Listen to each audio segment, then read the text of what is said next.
Dan apabila diturunkan suatu surah, maka di antara mereka orang-orang munafik ada yang berkata, siapakah di antara kalian yang bertambah imannya dengan turunnya surah ini? Adapun orang-orang yang beriman, maka surah ini menambah imannya dan mereka merasa gembira. Dan adapun orang-orang yang di dalam hatinya ada penyakit, maka dengan surah itu akan menambah kekafiran mereka yang telah ada, dan mereka akan mati dalam keadaan kafir. Dan tidakkah mereka orang-orang munafik memperhatikan bahwa mereka diuji sekali atau dua kali setiap tahun, namun mereka tidak juga bertaubat dan tidak pula mengambil pelajaran. Subhanallah, insyaallah. Itu mohon maaf ya.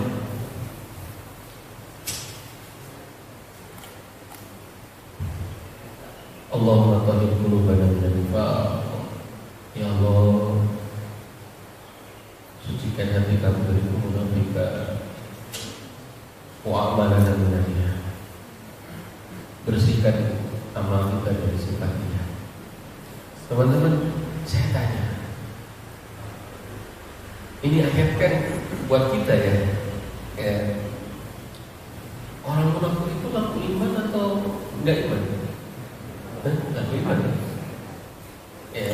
Idza qila lahum aminu, apabila dikatakan mereka beriman, amanah. Oh, beriman. Tak setiap orang yang mengaku berarti memiliki, dan kita beriman. Kata Imam Al-Lalikai atau Imam Al-Auza'i mengatakan, aku menemui ratusan sahabat, semua mereka takut dengan kemunafikan.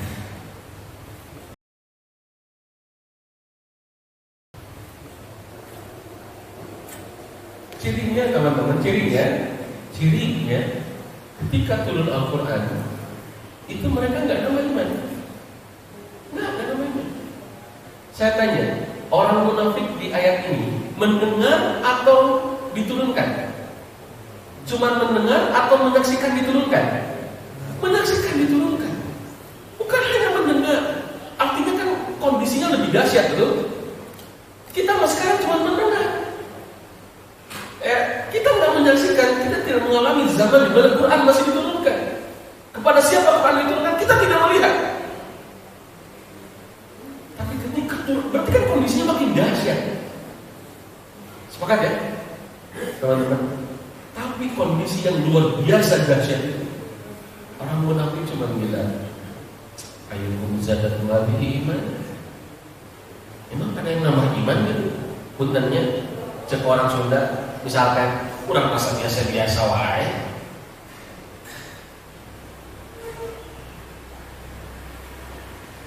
Ini PR kita, teman-teman.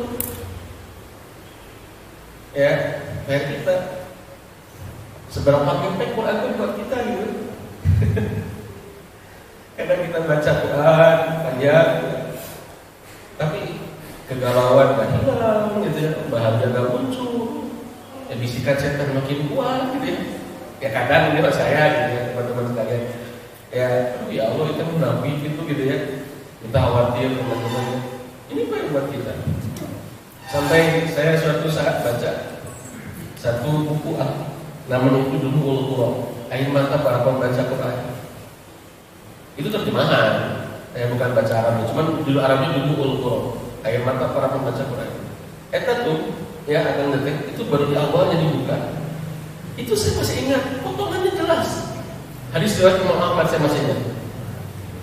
Sampai saya enggak beres baca buku itu. Kenapa enggak beres Ustaz? Bukan terkesima juga, keduanya belum sakit gitu ya. Akhirnya kenapa? Sebab ada satu hadis, aktsaru munafiki ummati qurra'uha.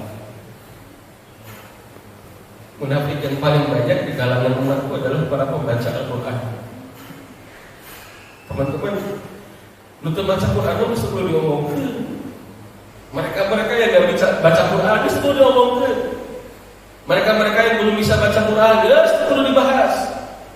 Kita sudah baca Quran, kita belajar tafsir, sudah banyak hafalan, terancam. Seberapa ngepek buat kita gitu, ya.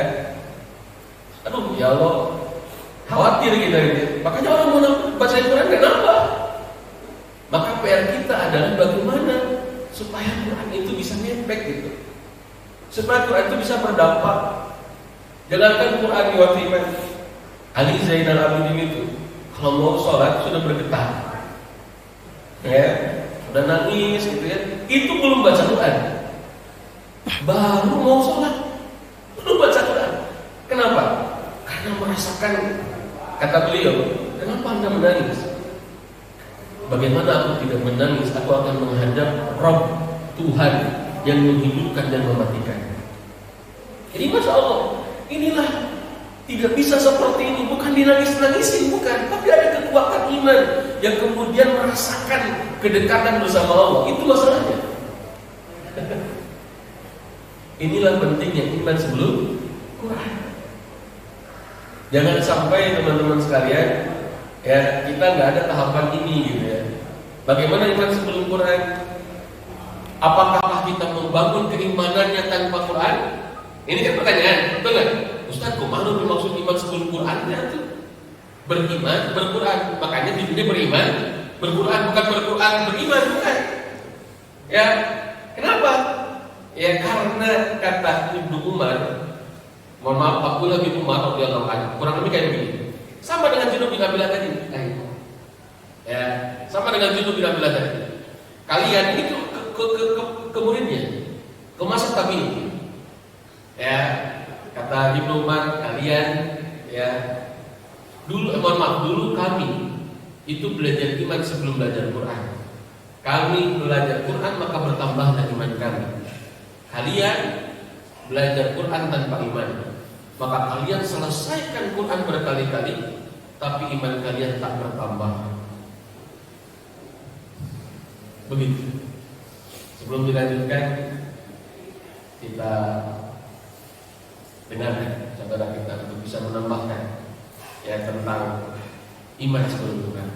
Apa dulu?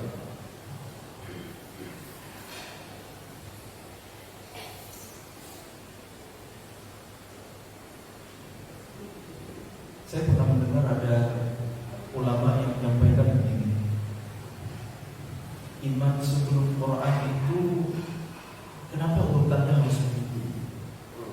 Jawabannya supaya nggak terjadi yang namanya trauma syariah. Trauma syariah. Trauma syariah. Insyaallah. Ini keren istilahnya. Trauma syariah, libur syariah ada libur syariah. Ada tuh libur syariah. Libur syariah itu anak pesantren ya lagi liburan. Liburan gitu ya. Ya, karena sedang liburan dari, kalau di pesantren baca Quran, kalau di pesantren sholat tepat waktu, sholat di masjid. Karena lagi liburan dari pesantren, libur tepat waktunya, libur baca Qurannya, libur ke masjidnya. Itu namanya libur syariah. Nah sekarang ada istilah trauma syariah ya. Oh, subhanallah. Betul. Jadi banyak orang tua yang mengeluh dari kecil udah merasa udah didik anak yang baik, gitu ya, udah berusaha maksimal tarbiyah, nyekolahin anak di sekolah Islam, sekolah IT, bahkan nganterin ke pesantren. Tapi pas gedenya kuliah keluar kota, urusan sholat subuh aja selalu kesiangan, harus diingetin, buru-buru Quran, buru-buru murajaah. Padahal cuma lihat selama perjalanannya dari kecil, ya, sekolah Islam, pesantren, kurang apa ilmu agama, kurang apa Quran, mungkin udah khatam 30 juznya, mungkin udah ngambil syahadah, udah ngambil sana. Tapi kenapa pas udah gedenya sulit untuk istiqomah, nggak jadi. Nah, salah satu problemnya adalah karena urutan kita tadi. Seharusnya iman dulu sebelum Quran. Nah, karena kalau sekedar kita belajar Quran, teman-teman ya, kita bisa baca dengan fasih, bahkan kita dapat sanad, kita bisa hafal Quran, ya, atau kita belajar tafsir sekalipun, gitu ya, belajar ilmu Quran pada umumnya. Jangankan kita, seperti ayat yang tadi disampaikan oleh Allah, orang-orang munafik belajar Quran. Emangnya orang-orang liberal nggak belajar Quran? Emangnya orang-orang orientalis nggak belajar Quran? Bahkan orang-orang misionaris nggak belajar Quran? Kerjaan mereka memurtadkan kaum muslimin, ya. merusak akidah umat, ya, menyesatkan orang-orang Islam, tapi mereka belajar Quran dengan serius. Teman-teman tahu semua hubungannya ya? Salah satu tokoh orientalis Belanda dulu yang dia menyamar jadi ulama sampai belajar ke Mekah.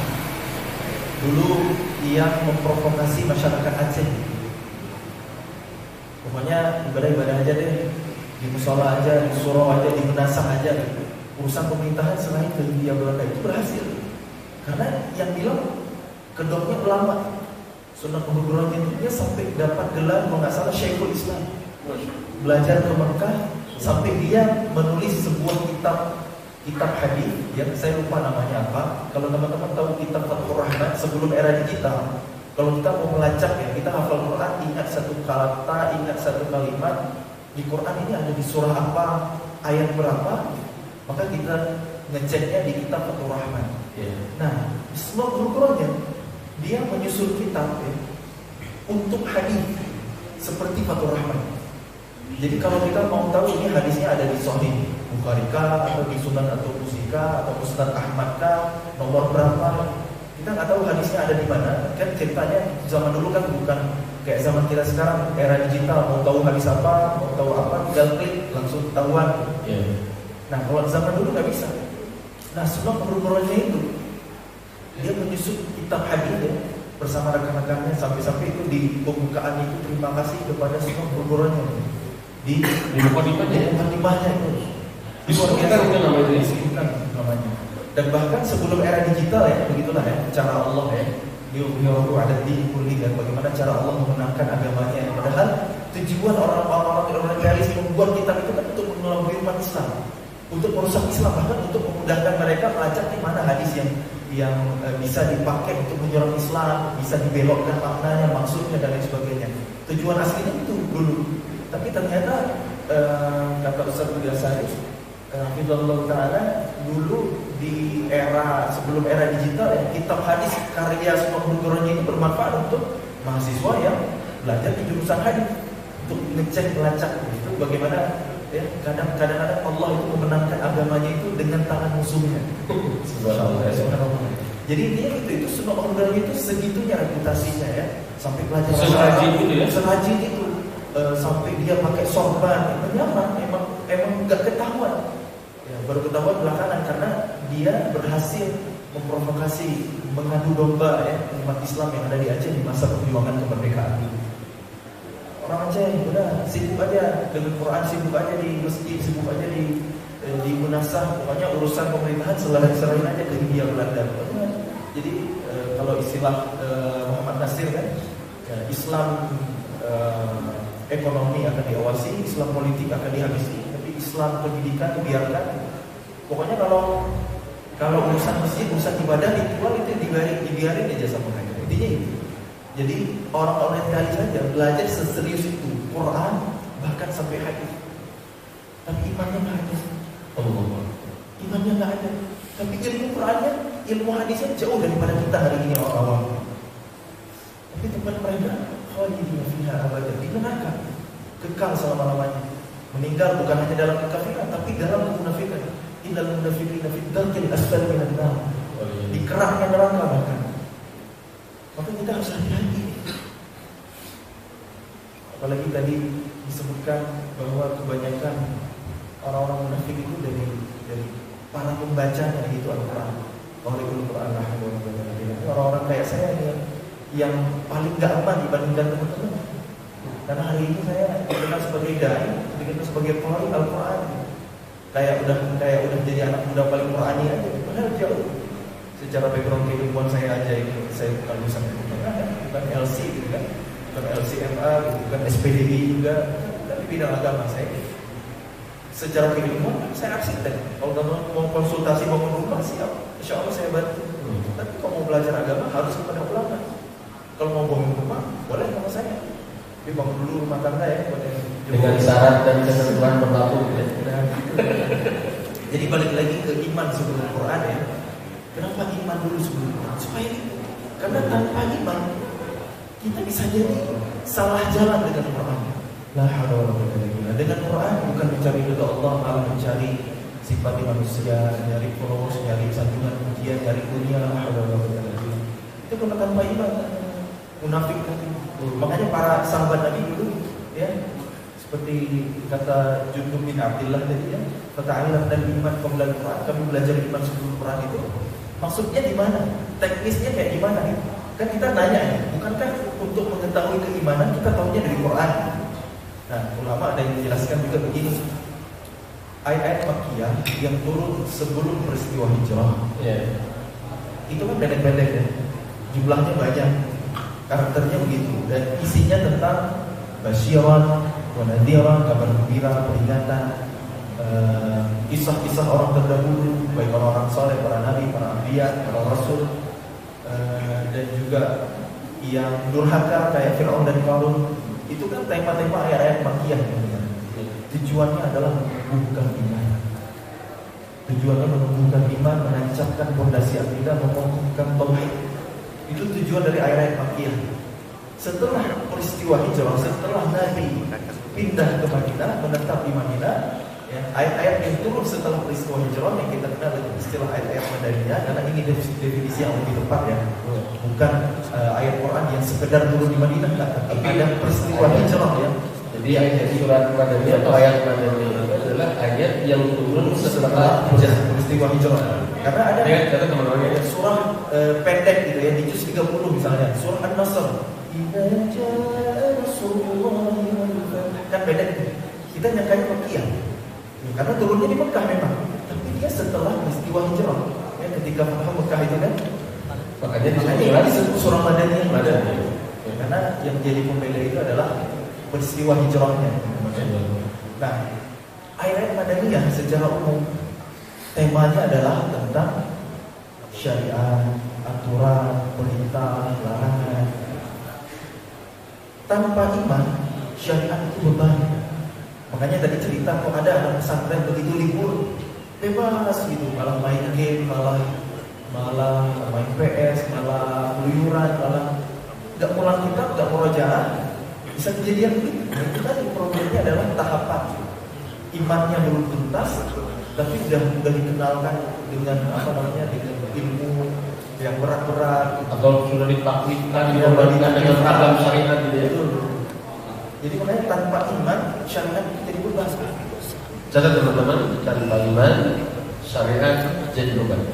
Termasuk sholat ya? Iya, kita kalau lagi malas sholat itu kan pasti indikasi iman kita yang lagi turun dari Allah. Karena definisi iman itu kan bukan yang ada di pikiran kita, bukan yang ada di logika kita, bukan ada yang ada di akal kita, yang kita hidupnya itu otak, kepala. Iman itu di sini.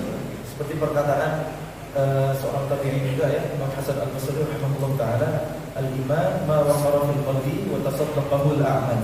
Iman itu apa yang tertancap kuat di hati dan dibuktikan dengan amal perbuatan. Karena amal itu ya menurut akidah Ahlussunnah wal Jamaah bagian iman, ya, insyaallah. Amal itu bagian dari iman. Makanya kalau iman kita turun, amal kita juga jadi berantakan atau jadi lemah. Maka kiatnya kata Sayyidina Ali bin Abi Thalib, kalau iman kita lagi kuat, maka gaspol, maksimalkan amal-amalan sunnah. Kalau iman kita lagi lemah, cukupkan, jaga yang wajib aja, cukupkan dengan yang wajib. Itu salah satu strateginya. Jadi kalau bagi lemah, alami futur, minimal wajib. Minimal yang wajib itu kita jaga, tetap bisa istiqomah. Tapi kalau iman kita lagi ngejos, maksimalin gitu amalan-amalan sunnah, itu strateginya ya. Allah Akbar. Nah, jadi itu teman-teman, iman itu sebetulnya, dan melatih iman, mendidik iman ya, buat anak kecil, termasuk buat kita sendiri, itu bukan kerjaan kita, bukan hal yang instan teman-teman ya. Langsung aman, kita bisa langsung beriman seketika gitu. Dan iman itu harus dipupuk, harus dirawat, harus ditumbuh suburkan, harus disiram. Iman harus dijaga. Sebagaimana dulu para sahabat Nabi ya, 13 tahun periode Makkiyah itu lebih lama daripada periode Madaniyah. 13 tahun dibandingkan 10 tahun. Nabi dakwah di Mekah 13 tahun, di Madinah 10 tahun. Padahal aturan, syariat, perintah, larangan itu turunnya di Madinah. Lebih lama mana? Lebih lama di Mekah. Walaupun ya secara riwayat sirah nabawiyah itu lebih tebal, lebih panjang ketika Nabi berada di Madinah. Itu hal lain ya. Tapi jadi kalau lebih banyak di Madinah, Tapi kalau lebih Madinah lama, itu padat gitu ya. Tapi kalau lebih lama, lebih lamanya di Mekah. Mekah. Di Mekah. Oke. Nah, kan fase Makkiyah itu kan fase menumbuhkan keimanan gitu. Fase memang bersabar, kufu aidiyakum, kalau dizalimi juga jangan melawan dulu. Ada tahapan semuanya. Yeah. Fase memang untuk menumbuhkan keimanan. Jadi bukan sekedar takut atau berani. Iya, gitu. Nah, makanya setelah hijrah ke Madinah turun ayat perintah, turun ayat syariat, ya, larangan dan lain sebagainya. Gimana reaksi para sahabat? Qalu sami'na wa ata'na. Kami mendengar dan kami patuh. Gak ada protes, gak ada tapi, gak ada nanti. Karena mereka menjawabnya dengan iman. Nah, gimana dengan kita hari ini gitu ya? Aqimus shalah wa atuz zakah. Apa masih kita bentar-bentari gitu. Apa namanya? Ghadul basar, membuka pandangan, itu masih cukup buat kita hari ini di zaman fitnah, ujian hari ini dan lain sebagainya. Kenapa kita sulit untuk taat kepada Allah? Yang masalah adalah iman. Kenapa kita sulit untuk istiqomah dengan Quran kita, mengamalkan Quran? Mungkin ada bab yang belum tuntas ya di kita hari ini, gitu, di generasi hari ini, di kurikulum pendidikan kita mungkin nggak ada pendidikan khusus untuk iman, yang ngajarin akidah. Kita udah belajar fisika, kimia, matematika, biologi, tapi imannya belum tuntas ya, Qurannya belum hafal, belum kita pahami. Itulah kontraksi kita hari ini. Makanya umat Islam kenapa hari ini belum juga bangkit. Padahal kalau kita melihat sejarah peradaban Islam di masa keemasan dulu ya cendekia muslim bukan hanya ulama di bidang agama aja, di bidang ilmu syariah aja, bahkan sampai ke ilmu umum. Sampai ke ilmu umum. Kaitannya dengan iman juga gimana? Kaitannya dengan iman. Kan kalau sekarang apa? Kan kalau sekarang kita berbicara iman, seolah-olah kan ahli agama gitu ya, ustaz, guru PAI kalau di sekolah ya, kalau bicara iman. Kemudian juga apa teman-teman? Kiai gitu ya, ahli agama, ahli syariah baru bicara iman. Nah, tadi kan antum bilang dulu sampai bisa para ulama itu bukan hanya dalam urusan agama. Nah, kira-kira kaitannya dengan iman gimana? Allah berfirman di Quran surah Fatir, "A'udzubillahi minasyaitonir rajim. Innama yakhsyallaha min 'ibadihi al-'ulama."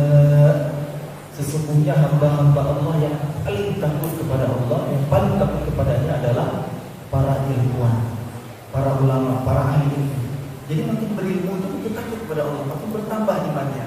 Sehingga ilmu apapun, bidang ilmu apapun yang dipelajari, yang dikembangkan, itu tujuannya adalah, tujuan utamanya apa?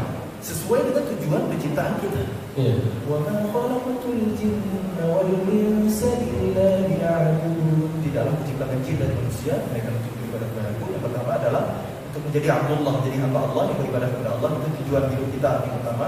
Yang kedua, wa idh qala rabbuka lil malaikati inni ja'ilun fil ardi khalifah. Memakmurkan bumi. Nabi Al-Dariyat 6, yang ini Al-Baqarah ayat 30.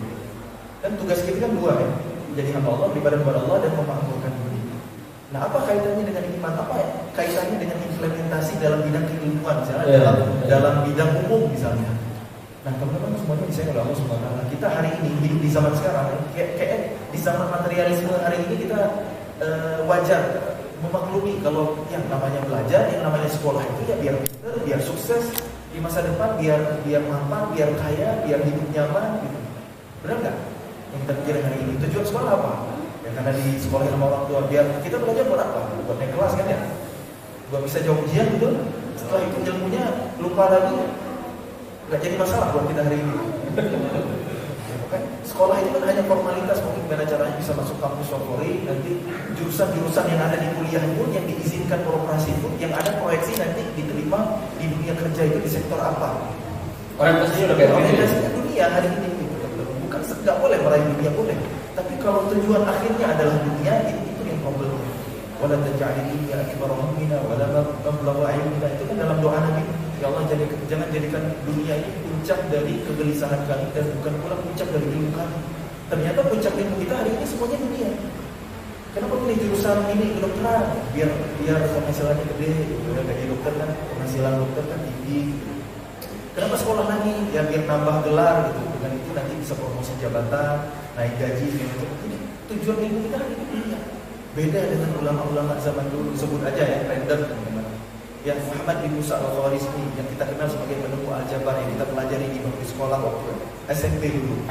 Dan Muhammad bin Musa al-Khwarizmi kenapa mengembangkan matematika? Dan kita hari ini bertanya-tanya ya, ini belajar mungkin kayak gini buat apa sih? Kita aja nggak tahu tujuannya gitu. Ini emang ada aplikasinya, ada prakteknya nggak? Saya setelah kuliah baru paham. Oh ternyata ini rumus-rumus yang rumit-rumit itu ternyata aplikasinya di dunia industri, di dunia nyata itu begini ya, baru kebayang gitu ya. Misalnya ada grafik gitu yang rumit gitu, fungsi gitu. Ini apa namanya hubungan antara apa dengan apa, ternyata real ya, ada ternyata pemanfaatannya. Nah kita kan nggak paham. Nah dulu ilmuwan ngembangin ilmu umum, ngembangin sains, ngembangin matematika. Pertama inspirasinya dari Quran, karena banyak sekali ayat-ayat Quran yang berbicara tentang matematika, misalnya ilmu faraid yang tentang pecahan, bagaimana operasi pembelahan, ashabul kahfi, Allah tidurkan di gua, wala bisu fi kahfihim 300 sinina wasdadu tis'an. Kenapa 300 ditambah 9 tahun? Karena ternyata ada kaitannya lagi dengan ilmu astronomi nanti kan. Bukan 309. Iya, 300 sudah ditambah 9 tahun. Kalau dihitung secara tahun Syamsiah 300 tahun, dihitung secara tahun Qamariyah 309 tahun. Ini mujizat Quran yang lain. Jadi inspirasi ilmu dulu mengembangkan ilmu pertama dari Quran, karena Quran dijadikan sumber ilmu tertinggi. Itu pertama. Berangkatnya dari iman. Kemudian tujuan ilmu itu dikembangkan adalah untuk memudahkan ibadah kepada Allah. Loh, apa kaitannya matematika dengan ibadah? Kan kita nanya gitu ya. Menghitung nisab zakat, ya, ilmu faraid tadi itu bukan matematika, itu kan ibadah. Mengelola harta baitul mal, memang nggak pakai matematika, pakai matematika. Nah itulah tujuan logistik perang. Ya betul, Ustaz. Itu juga aplikasi lain. Bahkan matematika itu ilmu alam, nanti naik lagi ke ilmu falak, ilmu astronomi, menghitung pergerakan benda langit, benda bintang. Sehingga mereka dididik oleh Allah Subhanahu Wa Taala. Kan kalau kita zaman hari ini kayak ini benar nggak ya? Kita al-Bukhari hafal, al-Usan hadis. Kayak sulit kita yakini, kita kayak seolah-olah mungkin, seolah-olah mungkin. Ya. Dengan iman semuanya itu mungkin. Jangan kita ukur dengan kita hidup hari ini. Kayak banyak yang dulu ya, Sayyidah Aisyah radhiyallahu anha ummul mukminin gitu ya, dinikahi Nabi usia sangat kecil gitu ya. Ada yang mendapat mengatakan usia 7 tahun ya, mulai setelah dengan Nabi usia 9 tahun. Sampai banyak orang-orang orientalis yang menyerang gitu ya, menyerang Islam lewat pintu ini. Jangan bandingkan dengan zaman kita hari ini. Zaman dulu usia segitu udah sangat berwibawa, udah sangat cerdas, sudah sangat matang gitu ya secara pemikiran, segala macam. Iman itu membuat orang jadi berwibawa, udah matang itu dengan keimanan. Jadi itulah kenapa iman dulu sebelum Quran. Jadi intinya ya kembali ke tema besar diskusi kita hari ini ya, beriman bil-Quran ya, beriman Allah, beriman petunjuk ya. Semoga kita yang hidup di zaman hari ini ya, Allah izinkan dulu berjuang untuk mengembalikan lagi kejayaan peradaban Islam yang memang sudah dijanjikan Allah lewat lisan Rasulnya SAW. Sebagaimana pembebasan Konstantinopel, Madinah, Tuhir ya, kotanya Heraklion sudah terjadi 800 tahun kemudian semenjak Nabi bersabda. Terjawab oleh seorang anak muda usia 21 tahun. Anak muda yang gak muncul begitu aja, tapi yang memang dipersiapkan dari generasi, dari lintas generasi. Dan jadi mudah-mudahan kita juga hari ini tergerak untuk mempersiapkan itu, teman-teman, yang dimulai dari diri sendiri. Mungkin kebangkitan Islam bukan di zaman kita, tapi mudah-mudahan kalau nggak di zaman anak kita, ya cucu kita kelak. Tapi yang jelas perjuangan itu harus kita mulai, harus kita estafetkan. Ya, karena Islam pasti akan kembali tegak, ya. Syariat Allah akan kembali subur di muka bumi ini sebelum kiamat terjadi. Nah, ketika momentum itu datang nanti, jangan sampai kita nggak terlibat sama sekali. Jangan sampai seperti itu. Wallahu a'lam bishawab. Udah lewat ya. Alhamdulillah teman-teman. Ya, jadi barusan terjawab bahwa iman sebelum Quran itu adalah bagaimana ya, bukan berarti iman nggak pakai Quran ya, gitu ya. Tetapi bagaimana iman itu justru sebagaimana yang diturunkan oleh Allah, yaitu membahas surat-surat yang pertama itu adalah yang membahas tentang keimanan. Itulah yang disebut iman sebelum Quran. Jadi iman sebelum Quran itu bagaimana ya, yang banyak dibahas itu adalah ayat-ayat tentang keimanan. Ya, terutama kata Dr. Khalil Abdul Karim Al-Lahimi itu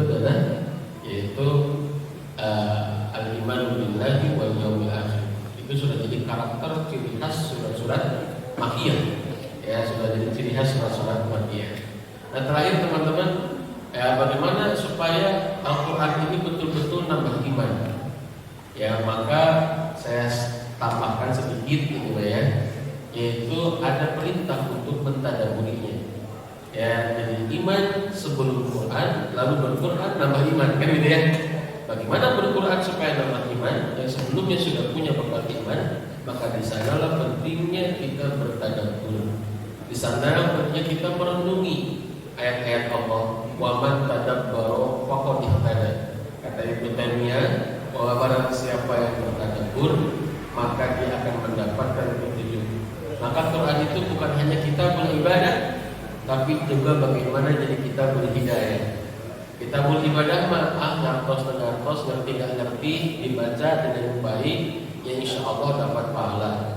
Tapi kalau kita berhidayah, Quran jadi inspirasi Al-Khwarizmi terkait Quran dengan angka, inspirasi Ibnu Sina terkait Quran dengan kedokteran, gitu ya kurang lebih ya. Jadi inspirasi tentang misalkan sosial politik Quran dengan sosial politik, jadilah Ibnu siapa? Bukan Ibnu Sina, satu lagi Ibnu Khaldun dengan kitab Muqaddimahnya. Jadi luar biasa. Ya, maka teman-teman sekalian, bagaimana Quran ini supaya nambah iman? Maka di sanalah pentingnya tadabbur, sebagaimana Allah Subhanahu wa taala berfirman, "Kitabun anzalnahu ilaika mubarakun liyadabbaru ayatihi."